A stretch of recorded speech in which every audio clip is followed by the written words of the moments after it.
அன்றைக்கி அவர் வர்றதுக்கு கொஞ்சம் டிலே ஆனோடனே சிவாஜி சார் வந்துட்டாருனோடனே கமல் சார் உடனே வந்து இந்த சீனை எடுத்துடலாம் அப்படின்னு சொல்லிட்டு சீனை எடுத்திருக்காரு. சீனை எடுத்து முடிஞ்சோடனே பரதன் வந்திருக்காரு.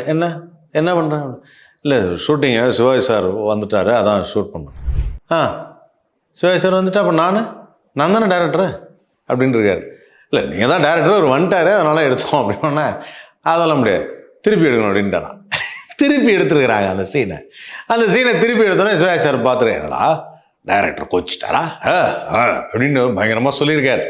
ஸோ கமல் சார் வந்து அப்போ தான் உணர்ந்துருக்காரு, ஓ டேரக்டர்னா எவ்வளோ பெரிய இம்பார்ட்டன்ட். பரதன் சார் நான் தான் டைரக்ட் பண்ணோம், நீங்கள் என்கிட்ட கொடுத்துருக்கீங்க, நான் இல்லாமல் நீங்கள் எடுக்கக்கூடாது அப்படின்னு இருக்காரு.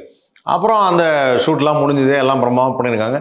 அந்த படத்துக்கு ஒளிப்பதிவு அப்படிங்கும்போது பி.சி. ஸ்ரீராம் சார் வந்து ஒரு சினிமாட்டோகிராஃபியில் அவர் வந்து ஒரு மிகப்பெரிய உச்சம் அப்படின்னே சொல்லலாம். சினிமாட்டோகிராஃபியில் என்ன பண்ணோன்னா he take many kind of experimental ஷாட்ஸ்னால் என்ன அப்படின்னா புதுசாக அது இதுக்கு முன்னாடி எடுத்துருக்க மாட்டாங்க, புதுசாக ஒரு அந்த ட்ரை பண்ணுறது எல்லாமே அப்படி பயங்கரமாக ட்ரை பண்ணுவார். எல்லாரும் பார்க்குறவங்களுக்கு என்ன சார் ட்ரை பண்ணுறாரு, என்ன பண்ணுறாரு அப்படின்னு தோணும். ஆனால் படத்தில் பார்க்கும்போது அது வித்தியாசமாக இருக்கும்.